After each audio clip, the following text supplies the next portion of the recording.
Most LSAT students don't miss necessary assumption questions because they're bad at logic. They miss them because they think like normal people. And the LSAT punishes normal thinking. And so today, I'm going to show you how to fix that. You know that feeling when you read a necessary assumption question and suddenly your brain goes through airport security, shoes off, laptop out, everything kind of scattered. You thought you understood the argument, then the answer choices hit, and unfortunately, nothing makes sense. That's LSAT fog, when you're technically capable, but mentally lost. And here's the part nobody tells you. These questions aren't advanced, they're just counterintuitive. Most people think arguments are about proving something, but necessary assumption questions flip that completely. They ask, what must already be true for this argument not to collapse? Think of an argument like a house. You don't ask, would this support beam make the house prettier? You ask, would the house even stand without it? Now, here's why that matters. If you walk into LSAT logical reasoning trying to strengthen every argument, you're solving the wrong problem. You're decorating a house that's missing a wall. And when we work with students in LSAT coaching, this is one of the first mental rewires we teach. Because once you start seeing arguments as structures instead of statements, your accuracy goes way up and your stress goes way down. Now, necessary assumption and sufficient assumption are two completely different question types. Let's not get them mixed up.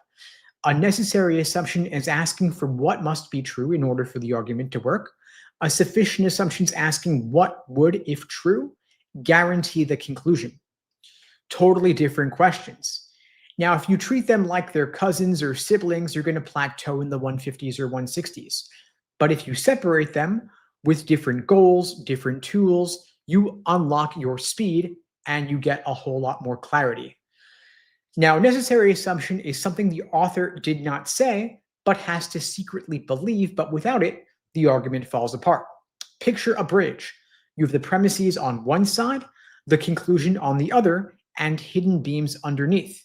No support beams, no bridge. That's what you're hunting for on test day, the invisible beam holding the argument together. Now, every necessary assumption falls into one of just two categories, connectors and blockers. Connectors fill in the logical gap. For example, suppose you had an argument where the premise was all marathon runners have great stamina.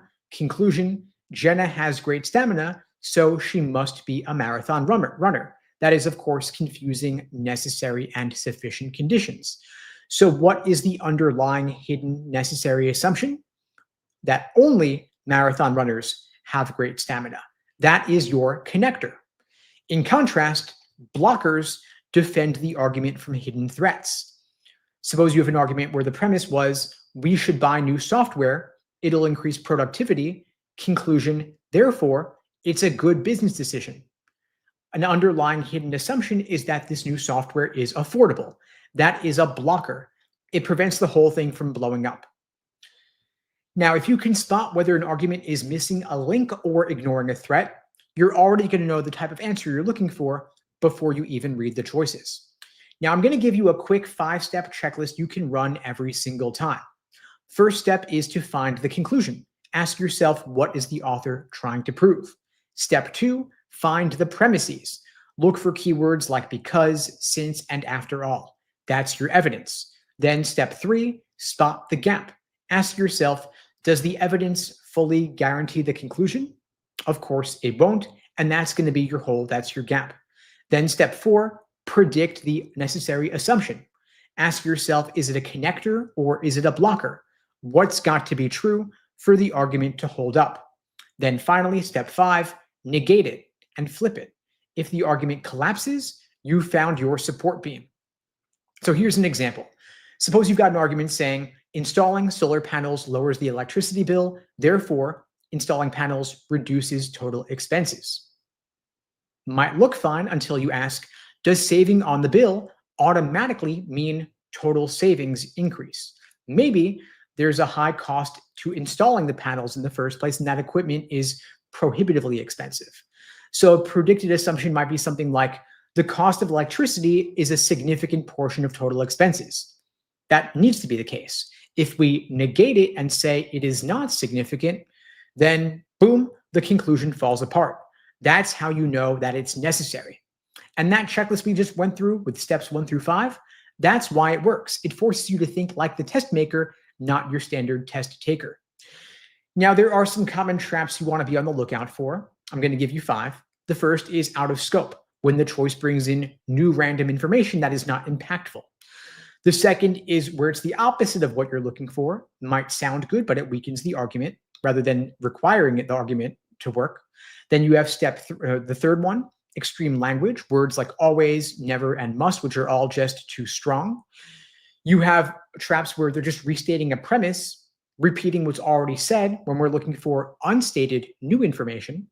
And finally, we're looking for reversing the logic where they flip the cause and the effect. Now, the LSAT, of course, is not testing how smart you are. It's testing whether you can stay calm and focused enough to ignore the traps that look smart. You don't need to debate every single choice. You've just got to filter. You've got to work by process of elimination and negate. And that is the difference between a 162 and a 172. Now, necessary assumption questions are not random logic puzzles. There is a structure, a flow, a pattern. And once you start seeing the hidden beams underneath every argument, you'll stop guessing, you'll stop feeling foggy, and you'll start thinking like the people who wrote the test. That's when the LSAT stops being scary and starts feeling predictable. And that is the real win. Not just the higher score, but total clarity. Because if you can spot a missing beam here in the LSAT context, you'll be able to spot it anywhere in debates, in news articles, and in law school itself. That's what thinking clearly really means.